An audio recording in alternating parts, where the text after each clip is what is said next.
नमस्कार, बी न्यूज मध्ये आपलं स्वागत। मी पूनम चौगुले। सर्वप्रथम आजच्या ठळक बातम्या। कोल्हापूर जिल्हा परिषदेच्या सर्वसाधारण सभेत 96 कोटी 16 लाख रुपयांच्या अर्थसंकल्पाला मंजुरी। 15व्या वित्त आयोगाच्या आराखडा निधी वितरण आणि 16व्या वित्त आयोगाच्या प्रस्तावित आराखड्यावरून जिल्हा परिषदेच्या सभेत जोरदार चर्चा।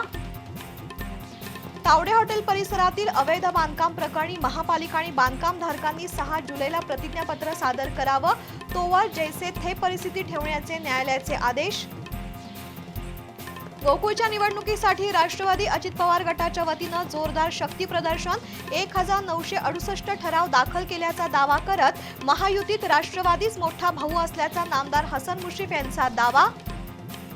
शिवसेना ठाकरे गटाचे जिल्हाध्यक्ष रविकिरण इंगवले यांचा तडकाफडकी राजीनामा। पक्षातील इतरांची साथ मिळत नसल्याने एकटा किती काळ लढणार, इंगवले यांची प्रतिक्रिया। आणि मान्सूनचं आगमन, पण संपूर्ण दिवस कोरडाच, पावसाचा लहरीपणा सुरू। गेल्या 24 तासात कोल्हापूर जिल्ह्यात केवळ 8.7 मिलीमीटर पावसाची नोंद।